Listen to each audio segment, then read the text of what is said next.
तो hello friends, welcome back to my channel. और friend, आज के वीडियो सीरीज़ के अंदर हम डिस्कस करने वाले हैं डेटाबेस मैनेजमेंट सिस्टम के यूनिट वाइज इंपॉर्टेंट क्वेश्चन को। इससे प्रीवियस लेक्चर में हम लोगों ने बहुत सारे टॉपिक को कवर अप किया है, बहुत सारे वीडियो सीरीज़ हमने लाया है और जिसमें हमने 5 सेमेस्टर के रिगार्डिंग हर एक टॉपिक को बहुत ही यूनिक तरीके से, बहुत ही शॉर्ट फॉर्म में बताने की कोशिश की है ताकि आपका नोट्स प्रिपेयर रहेगा तो इस चीज़ों को आप अच्छी तरीके से कर सकते हैं एग्जामिनेशन से पहले।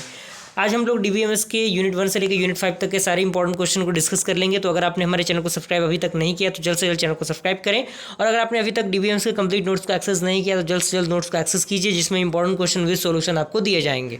टेलीग्राम ग्रुप का लिंक आपको डिस्क्रिप्शन बॉक्स में मिल जाएगा, आप वहाँ से उसे एक्सेस कर सकते हैं। हमसे डायरेक्टली आप कंटेक्ट करके नोट्स को एक्सेस कर सकते हैं। तो यूनिट 1 के अंदर सबसे पहले आपको पता होना चाहिए कि डीबीएमएस क्या होता है, उसका बेसिक सा इंट्रोडक्शन आपको पता होना चाहिए। इंट्रोडक्शन के साथ साथ आपको पता होना चाहिए कि डेटा मॉडल क्या होता है, डेटा मॉडल आपको पता होना चाहिए। उसके बाद उसके टाइप्स आपको पता होने चाहिए। उसके बाद डीबीएमएस आर्किटेक्चर क्या होता है, जिसमें आपको पता है conceptual level, internal level, external level schema होता है। उसके बाद आपको डीबीए पता होना चाहिए, जिसे हम लोग डेटा बिजनेस एडमिनिस्ट्रेटर कहते हैं।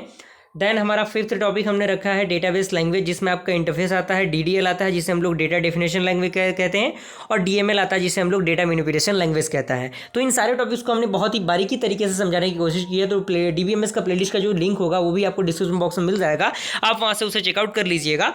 तो अगला टॉपिक हमने रखा है ईआर डेटा मॉडल। तो एंटिटी रिलेशन डेटा मॉडल जो है वो हर बार एग्जामिनेशन में आता है, तो इस बार भी आने के चांसेस काफ़ी ज़्यादा है। और हमने हर यूनिट से लगभग 5 से 10 टॉपिक लिए हैं, काफ़ी है। और आपके पास अगर समय बचता है तो डीबीएमएस के कंप्लीट जो हमारा प्लेलिस्ट है उसको देख सकते हैं। अदरवाइज 5 यूनिट को आप कवर अप नहीं कर पाते किसी कारणवश, तो आप कम से कम 3 यूनिट को कवर अप कर लेंगे तो आपका एग्जामिनेशन तक का काम हो जाएगा, क्योंकि आपके एग्जामिनेशन में काफ़ी कम समय बच गया है और सारी चीज़ें आपको इसी में देखनी है।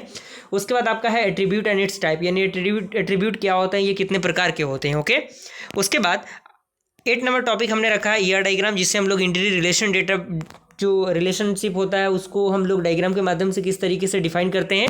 उसके बाद इसको आपको पता होना चाहिए जनरलाइजेशन, स्पेशलाइजेशन, एग्रीगेशन, क्योंकि ये डायरेक्टली शॉर्ट नोट में पूछे जाते हैं कि स्पेशलाइजेशन क्या होता है, एग्रीगेशन क्या होता है, या फिर जनरलाइजेशन क्या होता है। उसके बाद ऑब्जेक्ट ओरिएंटेड डेटाबेस मॉडल आपको पता होना चाहिए। लास्ट टॉपिक हमारा था 10th टॉपिक यूनिट नंबर 1 के अंदर। यूनिट नंबर 2 के अंदर फ्रेंड हमने रखा है कि रिलेशनल डेटा मॉडल आपको पता होना चाहिए, कितने टाइप के होते हैं, क्या क्या इसके कैरेक्टरिस्टिक्स होते हैं। की के बारे में पता होना चाहिए, की कितने टाइप के होते हैं, जैसे प्राइमरी की, सेकेंडरी की, ये सारी चीज़ें होती हैं की के अंदर। उसके बाद आपको पता होना चाहिए relational database and it's advantage, तो ये बात आपको क्लियर होना चाहिए। उसके बाद आपको relational database schema and instance पता होना चाहिए। ये काफ़ी इंपॉर्टेंट टॉपिक है। यूनिट नंबर जो आपका 5 नंबर टॉपिक दिखा रहा है रिलेशनल डेटाबेस स्कीमा और इंस्टेंस, क्योंकि डायरेक्टली एग्जामिनेशन में पूछ देते हैं। उसके बाद आपका आता है इंटेंशन एंड एक्सटेंशन, जो कि काफ़ी इंपॉर्टेंट है। उसके बाद आपको देख लेना है कि स्ट्रक्चरड क्यूरी लैंग्वेज क्या होता है, जिससे हम लोग शॉर्ट में एसक्यूएल कहते हैं। उसके बाद डीडीएल एंड डीएमएल आता है। ओके, और 8वां टॉपिक आपका है join and it's type. Join कितने प्रकार के होते हैं, जैसे inner join, outer joint, left join, right join, ये सारी चीज़ें होती हैं। उसके बाद आपको इंडेक्सिंग देख लेना है, इंडेक्सिंग का पार्ट क्या होता है, टाइप क्या होते हैं। और रिलेशनल अलजेब्रा आपको पता होना चाहिए, जिसे हम लोग बेसिकली रिलेशनल कैलकुलस भी कहते हैं। ओके, उसके बाद यूनिट नंबर 3 के अंदर फ्रेंड हमने रखा है कि नॉर्मलाइजेशन क्या होता है। ये काफ़ी इंपॉर्टेंट यूनिट है नॉर्मलाइजेशन, और काफ़ी छोटा यूनिट है। डीबीएमएस का काफ़ी जो छोटा हम कह सकते हैं, सबसे छोटा यूनिट कह सकते हैं, वो नॉर्मलाइजेशन ही है, जिसमें आपको नॉर्मलाइजेशन पता होना चाहिए, उसके बेसिक से टाइप पता होना चाहिए। और टाइप्स में आपको 1NF, 2NF, 3NF आपको पता होना चाहिए, जिसे हम लोग BCNF भी कहते हैं, जिसे हम लोग बाइकॉर्ड नॉर्मल फॉर्म कहते हैं। उसके बाद आपको जो लॉसलेस ज्वाइन होता है वो पता होना चाहिए, मल्टी वैल्यू डिपेंडेंसी पता होना चाहिए, फंक्शनल डिपेंडेंसी क्या होता है, उसके कितने टाइप होते हैं। उसके बाद आपको क्यूरी ऑप्टिमाइजेशन पता होना चाहिए, डिकम्पोजिशन एंड इट्स टाइप पता होना चाहिए। तो यूनिट नंबर 3 के अंदर इतने ही टॉपिक थे। तो अगर आप इतने ही टॉपिक को कवर अप कर लेते हैं तो आपका डीबीएमएस का पेपर निकल जाएगा, उसमें कोई दिक्कत परेशानी आपको नहीं होगी। हाँ, अगर आपके पास नोट्स नहीं है इन सारे टॉपिक्स का, तो आप डायरेक्टली मुझसे कॉन्टैक्ट करके नोट्स को एक्सेस कर सकते हैं। अदरवाइज जहाँ से भी आपको मिले आप इन सारे टॉपिक्स को कवर अप करने की कोशिश कीजिएगा, क्योंकि डीबीएमएस काफ़ी टफ सब्जेक्ट है, इसको हल्के में नहीं लेना है। ऐसा नहीं कि थ्योरेटिकल है तो निकल जाएगा, क्योंकि इसमें कंटेंट बहुत ज़्यादा है, चीज़ें बहुत ज़्यादा है, आप कंफ्यूज हो जाएंगे।